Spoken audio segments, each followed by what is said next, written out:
우리나라 사람들은 유난히 시간 약속을 중요하게 생각하지 않는 경향이 있다. 사회생활을 하다 보면 종종 겪게 되는 일인데 10분, 20분씩 늦는 경우가 많다. 본인 스스로도 늦어도 괜찮겠지라는 안일한 생각을 가지고 있기 때문일 것이다. 하지만 이러한 태도는 타인으로부터 신뢰를 잃게 만드는 행동임을 명심해야 한다. 한 설문조사에 따르면 지각이나 약속 시간 어김 같은 습관적인 실수로 인해 비즈니스 관계뿐만 아니라 가족 관계에서도 갈등을 겪은 적이 있다고 답한 응답자가 무려 83%였다. 게다가 실제로 조사 대상자 중 25%는 업무 미팅 시 의도적으로 늦는다고 답하기도 했다. 어쩌면 이런 모습들은 우리나라에만 국한된 문제라고 보기 어렵다. 세계 각국 국민들의 성향을 비교 분석한 연구 결과에 따르면 미국인과 일본인은 정시 도착률이 높은 반면 중국인은 늦은 편이었다. 또한 이탈리아인은 중간 정도였고 러시아인은 가장 늦게 나타났다. 즉, 동서양을 막론하고 인간이라면 누구나 공통적으로 보이는 특성이라는 뜻이다.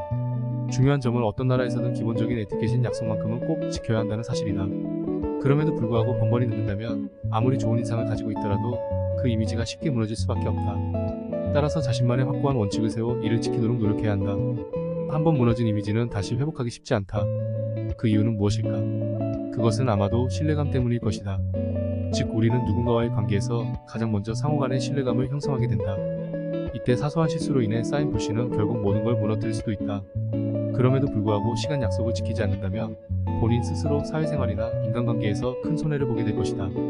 그러므로 평소 어떤 행동을 하기 전에 충분한 고민을 통해 판단력을 기르고 잘못된 습관이 있다면 개선하려는 노력이 필요하다.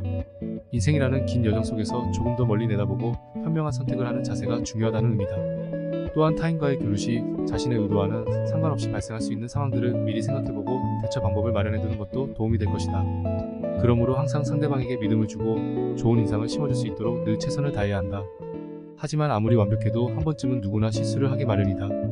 따라서 그 이후 어떻게 대처하느냐가 더욱 중요하다. 특히 한번 무너진 신뢰감을 회복하려면 많은 시간과 노력이 필요하므로 처음부터 주의를 기울이는 게 좋다. 지각했을 때는 반드시 사과하고 변명하지 않는 태도를 보여야 하며 상대와의 관계에서도 예의를 갖추는 모습을 보여줘야 한다. 늦은 이유를 충분히 설명하고 진심 어린 사과로 상대방을 존중해줘야 한다.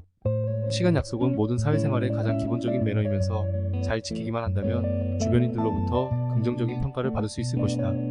시간을 예상하고 움직이지 마라. 지금 바로 자리에서 일어나 움직이시길.